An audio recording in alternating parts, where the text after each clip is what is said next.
Hello, my name is Peter Belohlavek, and I would like to introduce you into the history and the functionality of the discovery of ethical intelligence. It was finally discovered after more than 20 years of researching in 2003. It opened the doors of what is behind human behavior and how human behavior evolves, and defined the possibilities for personal evolution, and it also defined the limits of personal evolution.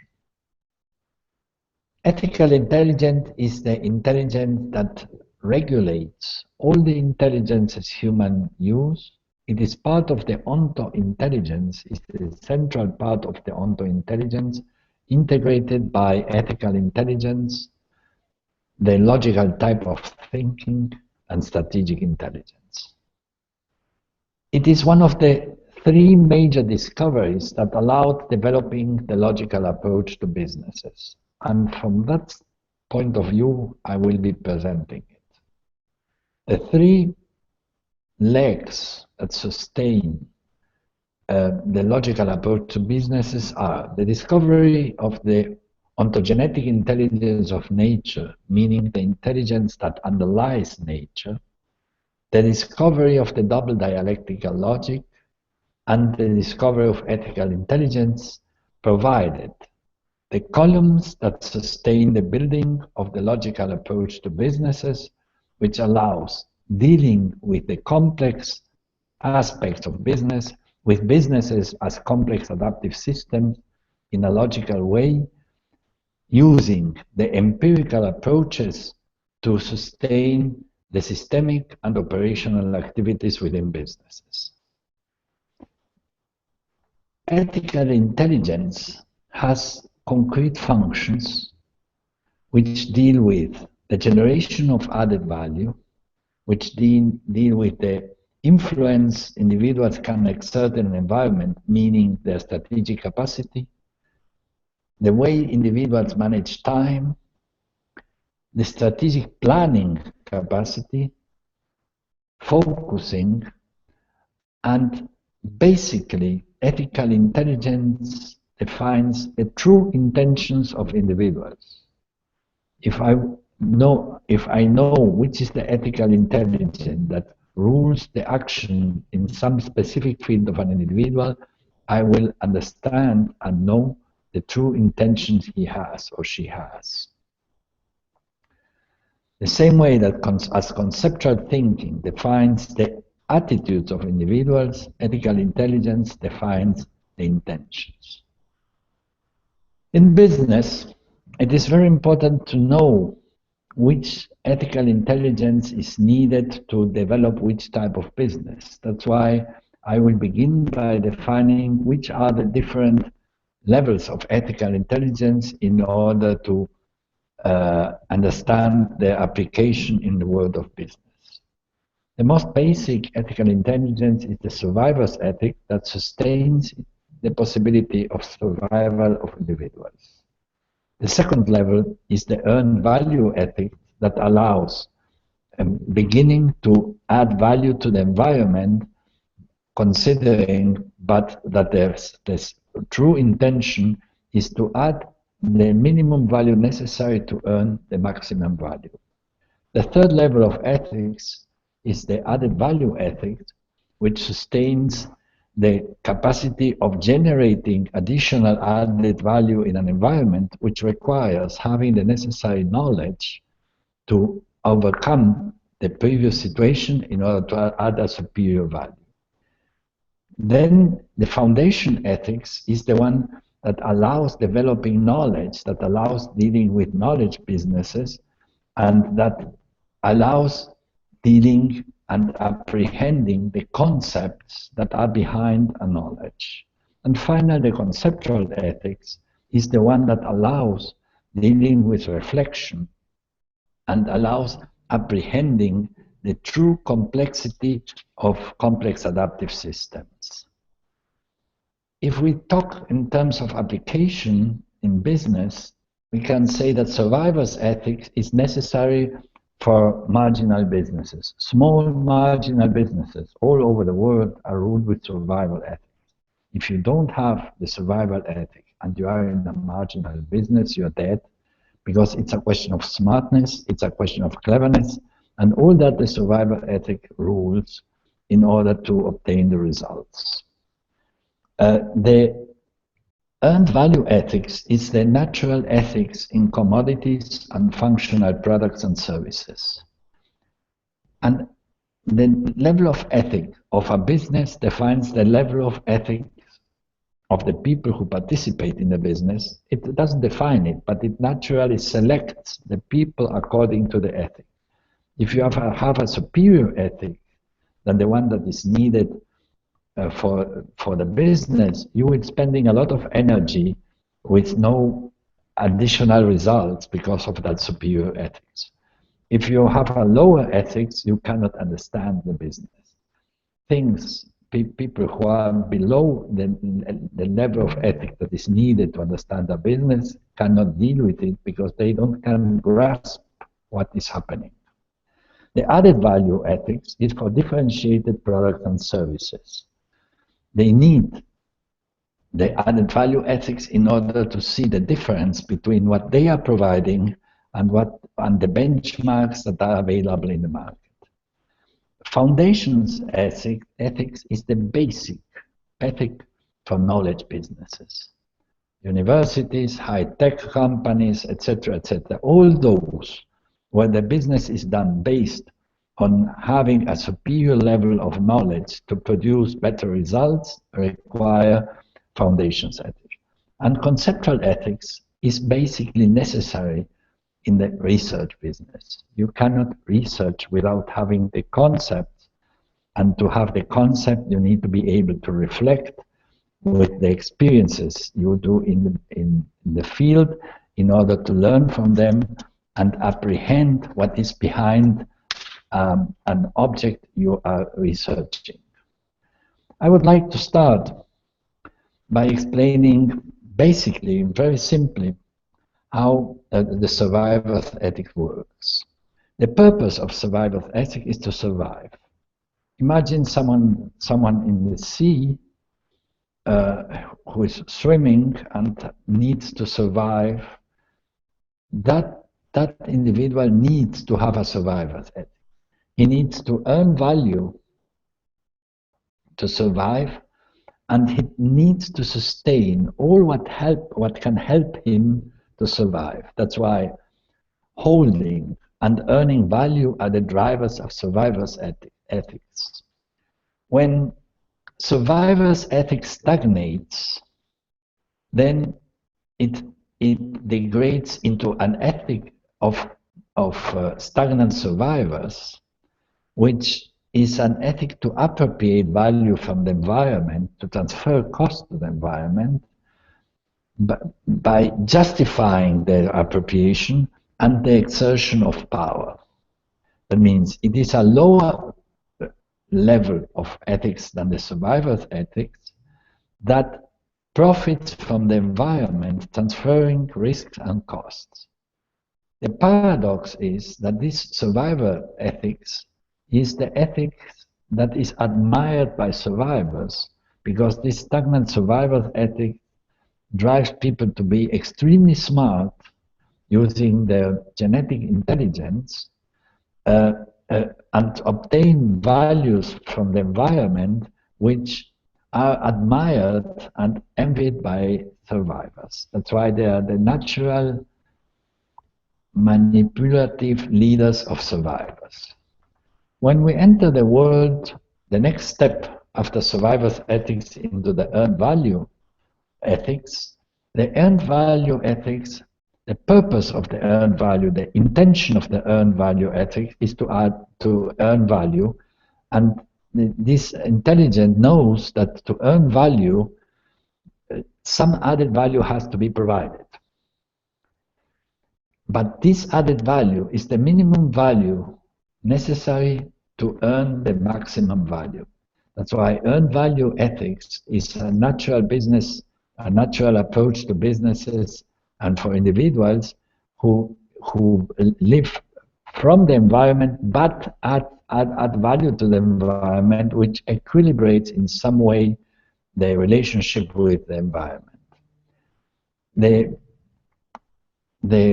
energy conservation function, meaning what allows earned value to obtain the value, is their capacity to survive. The capacity to survive sustains the earned value ethics and allows individuals to exert actions that produce some added value to the environment, but earn value from the environment. They generate naturally an asymmetric complementation, meaning they want to profit more than they are able to give. After the next level, after ethical intelligence achieved the earned value ethics, is the added value ethics, which is sustained by having the knowledge, by having the foundations that allow increasing the value that is being added. And the energy conservation function, the counterpart of the value adding, is the value that is being earned by that value adding function.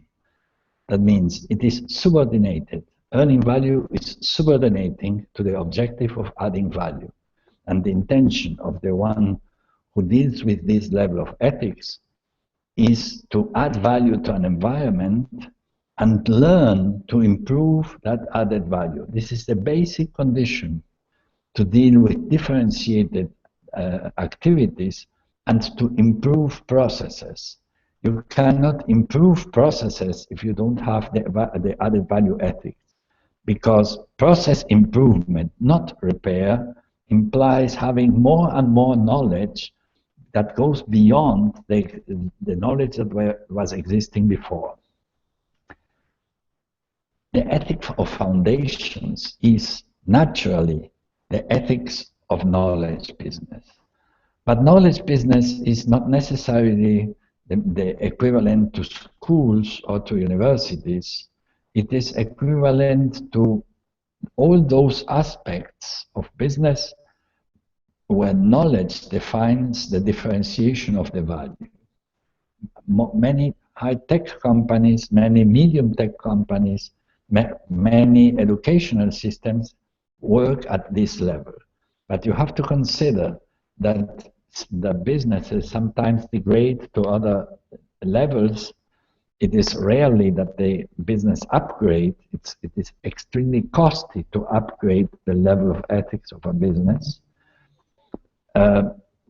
They downgrade, and many educational organizations work with an earned value ethic instead of working with the ethical foundations, I mean 2 levels below.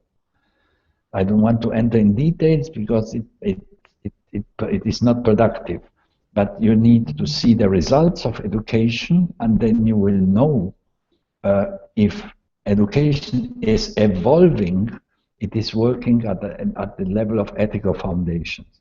If the education in some specific organization is evolving, it is far below the ethical foundations. But what makes the ethical foundations possible is having the concept of what is being done. You cannot have foundations without having the concept. The concept defines the nature of what you're talking about and defines the category of what you're talking about. And the added value is the consequence, meaning is the complement of the foundation's ethics. This allows building foundations only where you are adding value. You can only build foundations in the real world. Foundations are not a question of papers, of abstract papers. They have to be a question of real applications in the field of complexity, where the observer is part of the system. There is no observer, in fact, and that's why the value adding is the context where foundations can be built. That defines also the context for learning in the case of adults. Adults only learn when they have decided to add value to some environment without having the knowledge to do that. Finally, conceptual ethic is the most abstract aspect, which is the ethic that is needed to apprehend, to learn new concepts, not rediscover concept, to discover concept. To discover concept, you need to do a reflection process being based on reliable knowledge, which we call foundations, and these concepts allow apprehending the nature of something in order to make things happen, defining the possibilities that can be managed by people. The difference between having the concept or not having the concept defines what is possible and does not define what is desirable. All these different levels of ethics define implicitly a different focus of an individual. When an individual is a survivor, the focus is on himself. When an individual is an added value man, the focus is on the counterpart in order to add value. When the individual is at the level of foundations, the focus is on the knowledge that is being produced. When the individual is focused on concept, the focus is posed on the nature of what is being done. The same thing happens with time management. The lower the ethics, the lower the time frame an individual is able to manage. At a conceptual level, at conceptual ethics level, an individual can manage extremely long terms because he has no materialistic needs to satisfy. Only individuals who have no materialistic needs can deal with the research of concepts.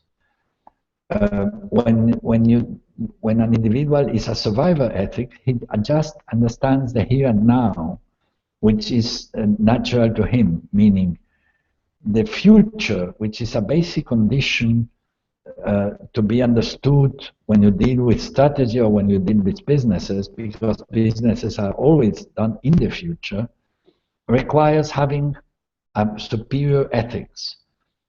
Survivors live here and now. Added value ethics lives in the absolute short term. Earned value ethics lives in the short term. Added value ethics lives in the middle term. Foundation ethic lives in the long term, and conceptual ethics, by definition of concept, which are timeless and cross-cultural, lives with in the timeless term, meaning in something that is natural and that is permanent. When a child is born, I would like to finish this lecture talking about the ontogenesis of this process, of the ethical development process. When a child is born, by definition, it needs to be at the level of survivor's ethics. If not, the child dies. Then the ethical intelligence evolves and the level of consciousness increases. The higher the level of ethical intelligence of an individual, the higher the level of consciousness of the individual. The level increases until he comes to adolescent, to the time of adolescence, and at that level he goes back to a survivor's ethics, because he loses a state of childhood and needs to enter in the state of adulthood, but it's in the middle. That's why when you are in the middle, when you are in the middle, you are in darkness, and you always go back to survival ethics. Then the individual begins to evolve, and the ethical intelligence evolves based on the maturity of individuals.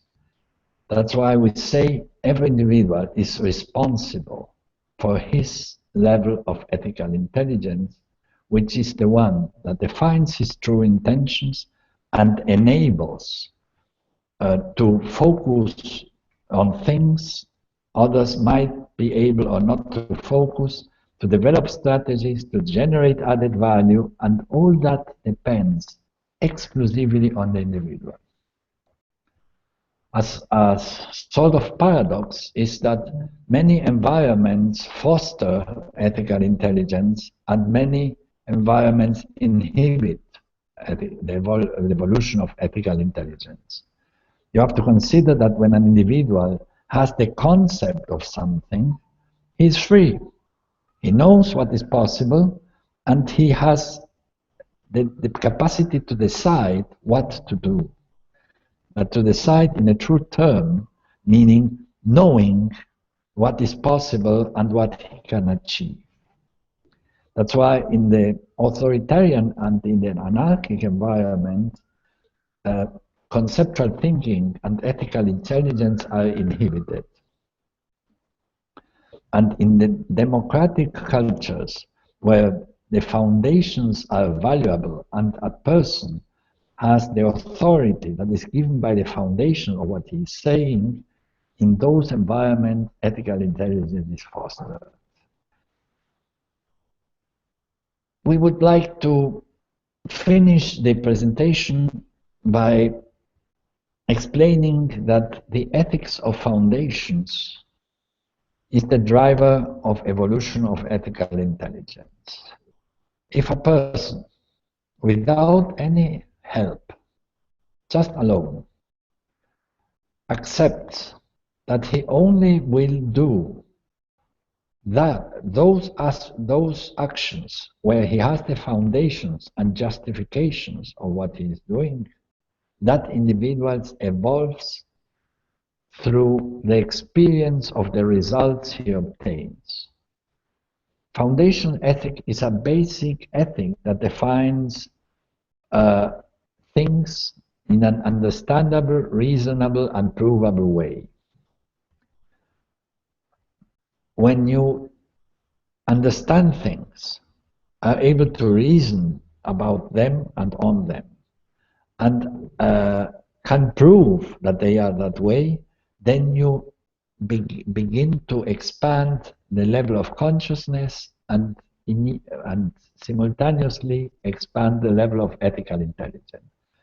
As ethical intelligence defines the true intentions, the ethical intelligence empowers the other intelligences individuals have and empower their capacity to adapt. Consider that we, following Piaget, define intelligence as the capacity to adapt to an environment. And in our case, we have been focused for almost 40 years on complex adaptive environments in order to manage them using a logical approach.